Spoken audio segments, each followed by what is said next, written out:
Hello, everyone. Welcome to SPOT, the Science Public Online Talk series brought to you by the Faculty of Science at the University of Manitoba. This is our second talk for the series, and our speaker today will be David Oasi, a U of M alumnus.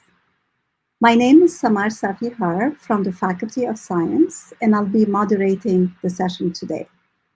On behalf of the faculty, I'd like to welcome all of our online viewers today to this new series, which was created primarily to support our students through showcasing a diverse range of science and career talks, as well as connect with the community in these difficult times. SPOT will feature engaging speakers from our science faculty, alternating with U of M alumni and throughout the summer. First, I'd like to give a big thanks to the Faculty of Science SPOT team for their hard work in helping put the series together in a rather very short time scale. And I'd also like to thank all of our speakers of the series for their enthusiasm and for providing their precious time that really helped bring this series to light. Before starting, I'd like to go through some housekeeping items. First of all, the talk will be relatively brief, 15 to 20 minutes long, followed by a questions answer period, which will last up to 15 minutes. For your questions, you'll need to open another window in your browser or use another device so you don't lose this main window, and go to this link, slido.com. The event code will be 4342. So you'll need that to enter your questions, and feel free to do that throughout the talk. I will be moderating the questions and reading them to the speaker during the question answer period. We may not be able to go over all of the questions. If that happens, then the speaker has kindly agreed to be in touch directly with you to answer any questions you may have that did not get answered. Throughout the session in this new online setting, we ask you to please be respectful, inclusive, accommodating, and understanding of any potential technical issues that may arise as we experiment with this new platform. If you encounter any difficulties, feel free to send an email to Andrew, whose email is shown at the bottom of the slide. Now it's my pleasure to introduce our speaker for today, David Oasi. David is a career consultant with the David Applin Group. I have to say that I learned that he just had a baby just exactly a month ago. So I really very much appreciate his presence with us today and for making the time to tell us about his experience and his advice for all of us. David primarily works with many companies in Manitoba across multiple industries to fill gaps in their workforce. David is a University of Manitoba alumnus with a degree in computer science and a business minor. He has a strong passion for entrepreneurship, personal development, and leadership.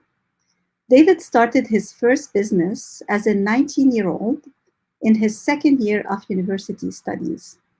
This experience, alongside mentorship from executive coaches, helped him to build soft skills in emotional intelligence, leadership, and self-development, which helped him to where he is today. Today, I'm very thrilled to have him with us and for him to share his views on emotional intelligence and tell us all why emotional intelligence is the new premium in the job market. So David, the show is yours now. Thank you, Samar. Good afternoon, everybody. I hope you're doing well and staying safe. I know things are pretty tough with coronavirus, but I'm glad that we're able to make this work. I am really excited to speak to everyone today about emotional intelligence, which is a huge passion of mine. And I'll go ahead here. So as Samar said, I am a career consultant with the David Applin Group, and my job is to work with individuals to help them maximize their talents, to maximize their skills and opportunities. I also work with various companies across many industries in Manitoba, ranging from technology to manufacturing. And my job is basically to help fill gaps in their workforce. So I am very passionate about people, and I'm very passionate about self-development. If you know me, you know I love people. And one of the reasons why I really love my job is because I'm able to combine, the part of working with people and also self-development, and I'm able to combine both of them in my role. To give you some perspective into my background and just some of my previous life here, I started my first business, as Samar said, when I was in my second year of university. And essentially, my business provided renovations and painting services for residential and commercial properties. Now, when I look back at my first years as a business owner, it was quite a disaster. I made a lot of mistakes and I had lots to learn. I had lots of growing to do. To give you some context and some of the mistakes I made, I lost all of my employees on my first day on the job. That's crazy. And the simple reason why I lost all of my employees was because I could not control my emotions. I was very upset when they were not doing things the way I wanted them to. And this really prompted my interest into learning about soft skills, self-development, and leadership. And this really started that journey for myself. Now, when I was able to apply all of the skills that I learned about soft skills, about leadership, self-development, when I was able to apply these skills in my business, it was really vital to my success. I ended up running the business for under 4 years, throughout my undergrad, and I was able to generate over $500,000 in revenue. I was able to improve my staff retention by 100%. I was also able to increase my customer satisfaction by 93%. But what I'm really most proud of is the fact that I was able to provide mentorship to my staff. And two of my employees ended up becoming successful business owners themselves, which I'm very, very proud of. So what are we going to talk about today? We'll talk about the concept of emotional intelligence, also called EQ. We'll talk about the concept of self-awareness, self-regulation, and empathy. We will also talk about why emotional intelligence is important and why you should look to learn and improve on your skills in EQ. We'll talk about signs of high emotional intelligence, and we'll talk about signs of low emotional intelligence. So, what is EQ? So, emotional intelligence really is the ability to identify and manage your own emotions, as well as the emotions of other people. Now, everyone at some level experience emotions. And emotions, as you know, they're very powerful things and they're driving force in your everyday interaction. So being emotionally intelligent means that you are able to recognize and be aware of your own emotions, whether that's positive or negative, whether you're happy or you're sad, whether you're angry about something or whether you're feeling grateful about something. Being able to process and understand and identify your emotions is a core skill, and also being able to deal with them is also important. Your EQ skills really shape the way you understand yourself and how you interact with other people. And research has suggested that your EQ skills is responsible for as much as 80% of your life success. So today we'll talk about 3 areas of emotional intelligence. But just to give you some context, emotional intelligence is really a broad topic, and there are many areas to speak about. But I've chosen these 3 for us to discuss today. So we'll talk about self-awareness, we'll talk about self-regulation, and we'll talk about empathy. But before we talk about all of those, why is now a good time to talk about emotional intelligence? And that is a good question if you're asking that. In today's age of rapid technological change, massive economic disruptions due to the pandemic, increasing competition for few jobs, you need new skills to be able to stand out. And EQ can really be your new premium to improve your career prospects. So also, work environments really have become more collaborative, more team-oriented, and more growth-centered than they've ever been before. So work cultures are no longer support, solo reclusive geniuses who prefer to work alone. In this new age, strength in communication, integrity, adaptability, and leadership are now the leading metrics for career success and growth. And the rules for professionals like you and I are changing. And these rules really have very little to do with what you were told was important in school. So academic abilities or your scores in your exams are really irrelevant to this new standard. And these new rules generally predict who is most likely to become a star performer and who is most likely to be a mediocre in their professional careers. And these rules are all centered around the principle of emotional intelligence that we're discussing today. Now, each job requires a basic level of technical skills. I mean, that's why you go to school to get your degree. Each job requires some level of technical skills and intelligence to get a job done. But that is not really enough to stand out in the job market or to achieve superior performance. When mastered, EQ will put you in an elite class of your own. It would really help you to stand out wherever you are. And the lack of emotional intelligence really is what limits a lot of people from reaching their potential. So we'll talk about self-awareness. So self-awareness really is the ability to recognize your internal state, your preferences, your emotions, and their effects. So when awareness is brought to an emotion, power really is brought to your life because awareness gives you more control of yourself, control of situations. So self-awareness also helps you to know which emotions you're feeling and why. Awareness gives you a very clear picture of what your strengths and what your weaknesses are, which can really help you to double down on your strengths and find ways to work on improving your weaknesses. Self-awareness also helps you to have a guiding understanding and clarity of what your values and what your goals are, and also help you to find ways to act accordingly to get to those goals and values.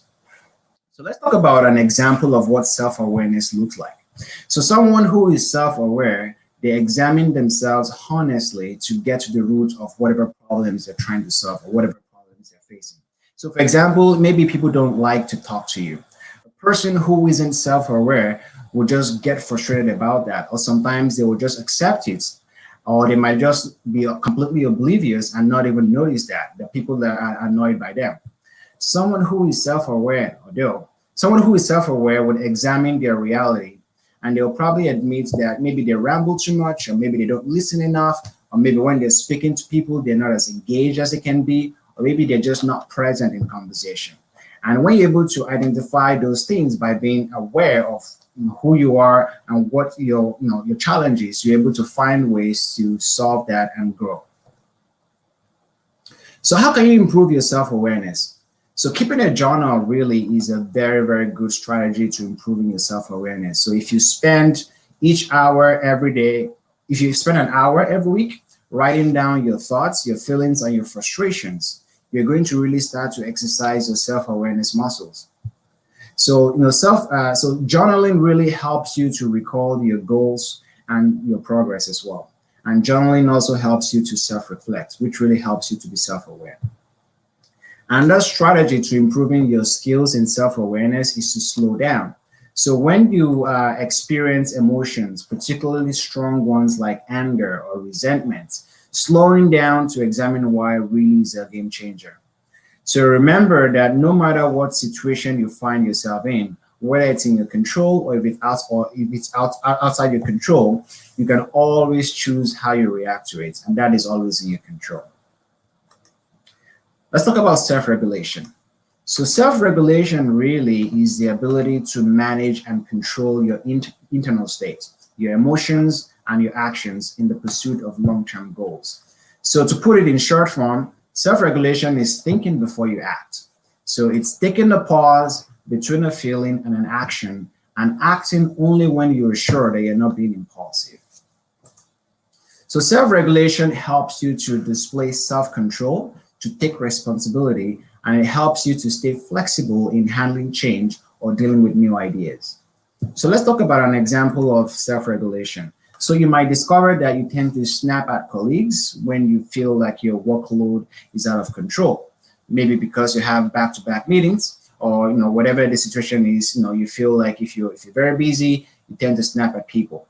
So if that's the case, you might want to schedule some free appointments in your calendar or your diary to avoid the situation. So self-regulation really helps you to ensure that whatever you're doing, you're trying to ensure it's in line with the long-term goals you have for yourself. And in this situation, your long-term goals is to get along with your fellow employees, with your colleagues, and being able to put some free time in your schedule to ensure that you're not snapping at your colleagues helps you get there. So let's talk about ways to improve your self-regulation. Mindfulness is a strategy to improve your self-regulation. So mindfulness really is the awareness that arises from paying attention and purpose, being in the present moment, and being in the present moment non-judgmentally. So meditation is a very, very good strategy for practicing mindfulness. So personally for me, I practice mindfulness on long walks. So I always like going on walks, and going on a long walk really helps me to be mindful. But one thing to put in mind though is that you have to be very intentional about mindfulness. Mindfulness is a very intentional exercise. And the strategy for improving your self-regulation is what we call cognitive reappraisal.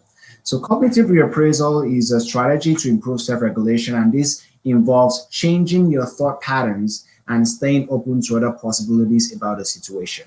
So an example of what cognitive reappraisal looks like is, imagine a friend did not return your call or text for several days. So there are two ways you can think about the situation. You can think that this reflects something about yourself. You can think, oh, my friend hates me, things are horrible, things are bad, my friend hates me. Well, another option, which is what cognitive reappraisal teaches, is you might instead choose to think about the fact that perhaps maybe your friend is really busy, or maybe your friend's phone is broken and they're not able to get in touch with you, or they didn't see your text. So that way you're able to ensure that you're not being impulsive, and you're choosing to stay open to other potential explanation for the situation you find yourself in. Now let's talk about empathy. So empathy really is the ability to be aware of other people's feelings, their needs and concerns. Empathy is a strength. So empathy helps you to sense other people's feelings, to sense other people's perspective, and to take an active interest in their concerns. So, to put it in short, empathy is putting yourself in the shoes of other people. And in today's age of COVID-19 and all of the crazy situation going around with work and with personal life, empathy has never been more important for people and for yourself, for myself. So, every single interaction you have with people, whether in your personal life or whether at work, is very different because people are very different. How you behave and what you say and what you do can be perceived very, very differently.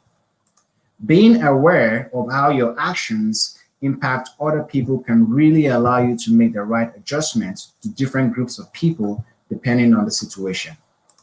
So an example of empathy will be checking in with a colleague who is unable to focus on their work because of a problem at home. That is displaying empathy. So how can you be empathetic? Active listening is a strategy. So listening is actually a skill. Communication is more than just words spoken. Communication is typically accompanied by many cues of tone, of emotion, and choice of words. So make sure that you're watching for these cues without ammo loading or thinking about your next response. When you actively listen and observe people's body language, you are more likely to really understand them and what they're trying to tell you. So you're not just hearing them, you really are understanding them. So another strategy for improving your skills and empathy is validation. So when a person in front of you, finishes speaking, validate what you've heard to make sure you're on the same page. And you really ensure that, clarify if you need to ensure that, you're on the same page with what they're saying. Ask questions to make sure you understand them. So give them a quick recap of what you heard and clarify if needed. So if you're trying to find out if you are, highly emotional intelligent, this is really a continuum. It's not something you become, absolutely a master at. You just keep improving at it. And these are good questions to ask yourself. Are you making better decisions and solving problems? Do you stay calm when you're under pressure? Do you resolve conflicts you find yourself involved in? Do you show empathy, and do you try to put yourself in other people's shoes? Do you listen and reflect before responding to constructive criticism? And those are very good questions to ask yourself. On the flip side, if you want to find out, again, about how your skills rank, These are questions to ask yourself. Do you play the role of the victim, or do you shy away from taking responsibility for your errors? Do you have a passive or an aggressive communication style?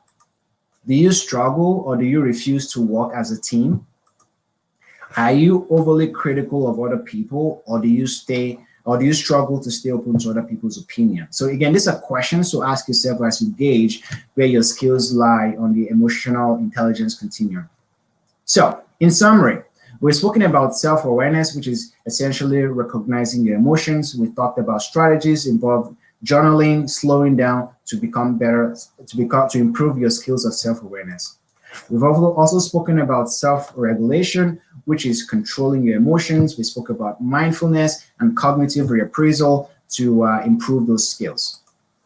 And then we discussed empathy, which is sensing other people's emotions, and strategies to improve your skills in empathy, your active listening, and validating. So emotional intelligence really is a difference that can make a massive difference to your career. Personally, for me, I would say emotional intelligence is one of those things that really made a difference for me from my first year as a business owner, when I was yelling and my emotions were all over the place when I was dealing with my employees, to now where I feel more confident. If things are not going my way, I can always be aware of what I'm feeling. I can always take steps to ensure that I'm in control of my emotions and I'm not impulsive. So if your degree is only going to be a precondition to get a job, emotional intelligence really can be your new premium to stand out. And if you think about it, if you think about the best employees, the most successful people today, you're not only thinking about their technical expertise, you're also thinking about how they handle, situations, how they handle pressure, how they deal with people they work with, people they work for, people who work under them. Those really are the factors that will, qualify how much of a success you will be in your life. So I am done with the presentation. I am more than happy to answer questions as they come along. All right. Thank you so much, David, for this fascinating and enlightening talk, and for highlighting the importance of these soft skills that would be useful to all of us, including scientists who find ourselves also working with bigger and bigger teams, as time goes by. So you've got a lot of questions already, or a few questions I can see. But just to remind everyone, if you want to ask your questions, go to slido.com, this link, and enter the event code for 342, and you can enter your questions there, and I'll be moderating those questions. So thank you again, David. So I'll start with the questions, and you should be able to see them as well, hopefully. So the questions I see, the first one is, will there be slides available to everyone by email, I guess, after the talk? Yes, absolutely. I can make that available. Yeah, I guess I should mention to everyone that this is being obviously recorded and live, but also it will be made available on the Faculty of Science social media, for YouTube, and other sites. So we will make them available then. Thank you, David, for providing those. The other question is from Janet Surley. Is there any reliable test to measure one's state level of emotional intelligence that you can recommend? Yeah, that's a very good question, Jeanette. So emotional intelligence really is not something you score a mark on or you try to get 100% on. It's really a lifelong journey. To start out with finding out how you rank on that continuum, how highly emotional intelligent you are. Those questions on those slides are definitely good places to start. You can ask yourself those questions honestly, and just and some of those questions, I'm just gonna go over some of them. So some of those questions are: are you a better decision maker? Do you solve? Are you making better decisions, or are you solving problems? Do you stay calm when you're under pressure? Do you find that you resolve conflicts when you encounter them? So those are very good questions to ask yourself. And then it's just more so trying to improve areas you find that you're not doing as well as. Does that make sense? Yeah, thank you. For sure. The next question. I'm in the Faculty of Science. I want to study psychology, but I was told there is no good job after studying psychology. What do you think? Good question. Funny thing is, I studied computer science in my undergrad, but I don't code for a living. So really, for me, I believe that whatever you study in university doesn't necessarily, influence where you end up in your career. I would say do what you're passionate about. So that's always the first advice. If you're passionate about psychology, if you're passionate about people, do that.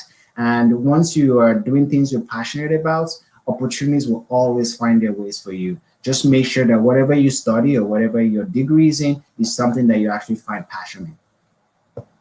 Yeah, thank you. I agree with that. And I guess the same statement the student heard of applies to many other fields in science, not just psychology. So yeah, I agree. The next question, how to show future employers that you have emotional intelligence? You cannot just write it on your resume. That is very true. So usually the best way to show future employees you have your emotional intelligence is through references. So usually when you start working at any establishments, when you go through the interview process, one of the things they always ask is your references, people to speak to, people who you've worked under. And those are really the people who can talk more about how highly or low skill your emotional intelligence is. So if they ask your boss, when, if your name was, if they ask your boss when you were under pressure, how did you respond under pressure? Did you, try and get things done, or did you throw a fit when you were under pressure? If they ask your boss about how you responded when a customer was mad at you, did you yell back at the customer, or were you able to maintain your cool and try and be as graceful as possible? So those are really where your skills in emotional intelligence shows through those reference checks. And also, any place you work in, your colleagues are always going to have things to say about yourself. And you really, other people around you are the ones who can really talk about your level of emotional intelligence. All right, thanks. Next question. How did you have money to start a business while being a student? Did you get investing? If so, how did you go about it? Now, that's a very excellent question. When I started my business, I started with $1,000. And guess how I got $1,000? I got it from my student loans. So I got student loans from the government for my tuition, and I saved $1,000 that I was supposed to use for my own personal allowance. And I used that $1,000 to start my business. And I basically hustled. I was out in the streets, knocking on doors, trying to get customers to, appreciate who I am, to try and give me contracts to paint and do renovations on their homes. And I just got one contract. And before I knew anything, I had my whole summer lined up with work for my employees. So really, I started with $1,000, which I got from my student loans, and that was kind of how I got started. All right, a follow-up question to that. If it's not a secret, I'm curious about which business you opened during your second year career in university. For sure. So it's a franchise of College Pro. I'm not sure if you're familiar with College Pro. So College Pro is a program that helps university students build businesses. And essentially, it's designed to walk around your classes. So through the winter, I am out there doing marketing. I am connecting with customers and lining up contracts. And in the summer, I am just painting houses and doing those renovations on houses. So it basically worked perfectly with my university schedule. So that was the business. All right. Is there a specific app that you would recommend for mindfulness training or practice? You know what? Everybody's different, and there are a lot of apps out there. Personally, myself, I generally don't use app for mindfulness and practice. I prefer just long walks in nature. It really helps me think. It really helps me to stay mindful and to stay present. For me, nature is my app. But everyone is not that way. So if you find an app there are lots of apps out there. I just don't know anyone off the top of my head to recommend, but I always recommend nature. Going out for long walks are always good. All right, great. Is it possible to know if any criticism is constructive or to pull us down? Yeah, so that's a very good question, because not every feedback is constructive, right? Some feedback are just there to bring you down, or through people being jealous, or whatever wrong emotions people have, and they talk and they give you those feedback. So really, at the end of the day, when someone gives you feedback, what self-awareness brings to the table is it really helps you to think through as critically as possible and try to be as unbiased as possible and say, is what this person is saying, does that really make sense? Is that really applicable? And really trying to make sure that you're seeing through whatever the bias the person has. So if someone gives you an advice or a constructive feedback, always try to think, is this really true? Like if I'm being very honest with myself, is this accurate? And if you think it is accurate, then take it and find ways to improve. And if it's just not accurate, or if you don't think that it applies to you, then just shrug it off and move on, and don't try and don't dwell too much on that. That's just how life is. But for me, I'm always open to feedback, and I always welcome constructive criticism. For most people who you trust, usually they try to see the best in you and try to give you constructive criticism. But if anything, I will always advise listen. So whatever anyone has to say, just listen and then think about it afterwards. Okay. Could you give an example of a situation where using emotional intelligence resulted in a positive outcome? So yeah, so for example, in the slides, I spoke about the situation where no one wants to speak to you because you're either just rambling, or you're never present in those conversations, or you just go off tangents. Now, if someone tells you and say, hey, that presentation you gave really was not that good because all you were doing was just rambling on and on and on, and no one could really understand what you were talking. I hope I was not rambling. But if someone gave me that feedback, what I would say is, interesting, can you tell me where I was rambling? Can you just point that out to me? And then if someone gave me that example of the area I was rambling, then that is something I'll take into practice, and then I'll try and find ways to improve that. Either I tell a friend of mine, if I'm rambling, just give me an eye or give me a sign to let me know that I'm rambling, or just call me out if I'm rambling. And then when someone calls you out when you're rambling, you're able to catch yourself in that moment and find ways to improve that, either by just keeping quiet or just pivoting to another topic. But asking people to give you feedback as they see it usually is one of those ways to improve. Okay, there's a lot of interest in your talk, so many questions. How do you use emotional intelligence to manage patterns of poor performance? Are you ever intentionally or strategically angry? So that's a very good question. How to use emotional intelligence to manage patterns of poor performance always comes back to that, being honest with yourself. So if there's a problem, and if someone has pointed out the problem, just be honest with yourself. If there's a problem, how can I fix it? How can I improve? And if you really, really genuinely seek out to improve yourself, always ask questions from your supervisors, your teachers, your managers, whoever it is. Personally, in my life, that's what I always do. If I am not very good at something and someone is offering feedback, I just want to learn, how can I improve? And being genuinely open to feedback, being genuinely open to coaching is definitely the best way to improve your poor performance. Okay, next question. How would you suggest building empathy in youth? So empathy is really trying to put yourself in the shoes of other people. So it's very easy to just think about me, and what do I want, just me all the time. But empathy really is, kind of going out of that me perspective and looking, what does this other person think? How do they feel? How do they feel about how I spoke to them? How would I feel if I was in their shoes? And what would I want to be done to me if I was this person? So really putting yourself in the shoes of other people is the first step to building empathy. And once you're able to feel what the other person is feeling, or try to do that, or try to get them to explain how they're feeling and trying to understand that, then you're really on your way to starting empathy. All right. Two similar questions on how do you show good emotional intelligence during a job interview? So it's being honest. So for example, I do a lot of interviews with candidates as part of my job.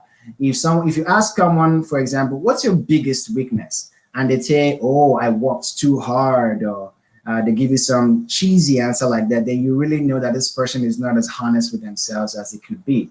So being able to answer questions as honestly as possible, not that you will talk down yourself or say all the negative things about yourself, but personally for me, one of my weaknesses is that I am not the most organized person. So I tend to be a little bit scatterbrained sometimes. Although I try to get the job done, but sometimes I'm not as as organized as I could be. So if someone asks me in the job interview, what is your biggest weakness? I wouldn't say I work too hard. I wouldn't give them some cheesy line. I would say I'm not as organized as I can be. I'm working on the skills. I'm trying to improve it, but this is an area that I think I can improve on. So being able to be vulnerable and share things that you're not really good at is a key sign of someone who is highly emotional intelligent. All right, thank you. I have known since a young age that I have very low emotional intelligence. I used to wish to trade my limited IQ for emotional intelligence so that I could be successful. I guess that's a comment more than a question, that it's kind of a trade-off between emotional and other kinds of intelligence. So just on that, like I don't think it's one or the other. Like you can be highly, you can have an high IQ and also try to improve your EQ as well. So really, they're both things you can improve on. I guess you can't really do too much about your IQ because it's just what it is. But your EQ is definitely something you can improve. Myself, my story 4 or 5 years ago, I was definitely not highly emotional intelligent. I was yelling at people all the time, and I allowed my emotions to take control of me. But through learning, through coaching, through reading lots of books, I definitely was able to improve on that skill. All right. So yeah, that answered the following question. What do you do to improve your emotional intelligence? I So guess it listening to was. talks like this is a good start, and also just reading lots of books. I do try and read as much as possible on emotional intelligence and just how I can improve myself, and then also just having people in your life who can really help give you critical feedback. So that's also very important. So what made that switch for you, going from computer science and business? What made that moment for you that you realize that emotional intelligence is what you need to really pursue next? For sure. So I am a very passionate person. So whatever it is, whatever emotions I have, I'm very passionate about it. When I'm mad, I'm really mad. When I love someone, I really love someone. I'm sort of on that extreme end. So I really found out that in the world of business and just being a professional, that is really not. It's not very. It's not something you want to have. You want to be very centered. Where if things are going horribly, you can have a cool head, and if things are going really well, you can have a cool head as well. So I really realized that when I have employees who rely on me for their job in the summer, when I have clients who have trusted me to take care of their properties, I have to be as cool-headed as possible. I can't go ahead, yelling at people or throwing a fit every time things do not go my way. So that was really what prompted me to starting to that's what prompted me into this journey to try and find out ways to actually improve myself such that I could be a better leader to my crew, to be a better business owner myself, and just be a better person generally. Okay. Well, this comment says it seems that emotional intelligence cannot be learned. You are born the way you are. Unfortunately, I disagree because I was definitely not as emotional intelligent as I am today. A couple years ago, it's an intentional step that you take to actually improve the skills. It's not something you're born with. I mean, some people are definitely more gifted on the emotional intelligence side than some other people. But again, like I said, like there's a quote that says, "Leaders are made; they're not born." So you're not born highly emotional intelligence. You definitely have to work at it. You have to improve at it, and it's just a skill like any other skill. Right. I don't disagree, but I mean, some people's personality make it easier for them to be more empathetic to others, more extroverted, more interactive, right? Whereas Right. others have to work much harder with their personality. It's kind of changing your personality to be able to adapt, right? Absolutely. Yeah. Absolutely. Can you give examples of the questions one might be asked during an interview by a potential employer who's trying to judge your emotional IQ? Yeah, so the big one that always every interviewer always asks is what are areas in your last role that you struggled with, and how were you able to fix that? How were you able to improve that? Or another question usually is what was your reaction when something didn't go your way? So, for example, a promotion you really were thinking you were going to get, you didn't get it. How did you react to that? So generally, it's all about how your relationship with your coworkers was managed, how your relationship with the client was managed, how your relationship with your manager was managed. Those are usually the questions people interviewers ask. Interviewers like me, I support. All right. There's a lot of many other questions. I'll just do the last three here because we're almost running out of time. So the next question is, can you give examples of the questions? Oh, I've done this. Sorry. Yes. I'm also a computer science student, and I'm destroyed by discrete math twice. I feel I'm defeated, and my emotional intelligence is noticeably becoming worse. Yeah, I definitely understand discrete math. That was a tough course for me as well. So just to let you know, failing and not being successful at a course really is not the end all. Just to let you know, personally myself, I failed a course or two in my university career as well. Really it's all about, going to my prof, asking what areas can I improve? How can I improve my study habits? What can I change to really, make a difference here? Talking to your colleagues who are seeming to, do well in that course, asking them how they studied, what they did to really improve their marks. Really, getting strategies from them is always a good idea to improve when you fail a course. Although I'm not sure why emotional intelligence would be related to discrete math, but I can say that the only relationship would be that people who are emotionally intelligent, they have the ability to be able to see what the internal state is. So if you're feeling defeated, if you're feeling like I can't do this anymore, if you're feeling like things are not going your way, being able to catch yourself in the moment and just tell yourself, you can do this, or finding strategies to improve what you've done before. That will be the way to find success. All right. And the last fun question, I have to ask it because it says it's from Adam and Latifa. So these must be my children watching you. And it says, we have two cats at home. Do cats have emotional intelligence? I like to think that too, because I have two cats, and they definitely they're not monotone. Sometimes they're excited, sometimes they're mad, sometimes they're just very cuddly. So I would say they have emotions, but I don't think they have the intelligence part. Oh, how about dogs? Dogs seem to have a higher emotional intelligence. They try to be their owner's friends, and they try to love their owners. So I would say they might be more naturally wired to be emotional intelligent than other animals. I guess my children are crushed right now to hear that. I'm sorry. Thank you so much. I am very sorry. We're running out of time. There's still a few other questions. Some of them, David, are about if you recommend any books. So perhaps when you provide us with your slides to share with everyone, if you don't mind adding a slide on recommended books, because sure. Some seem to be very interested in reading some books on that. So off the top of my head, Daniel Goleman is a renowned psychologist who's written a lot of work on emotional intelligence. I'm a big fan of his work. That will be my first recommendation, but I'll add it in the slide. Okay, great. Thank you so much.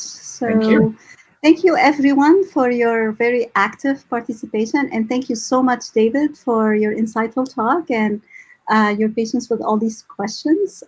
So now we're gonna, towards the end of the event, we're gonna advertise the next event. We can bring this up. So our next speaker next Friday will be Professor Michael Gericke from Physics and Astronomy in the Faculty of Science at the University of Manitoba. His talk will be on the physics of detectors, artificial eyes that help us see. So we hope you can join us next week as well, same time. Until then, please keep well, take care of yourself, and enjoy the long weekend. Thank you, everyone, very much. Have a great weekend.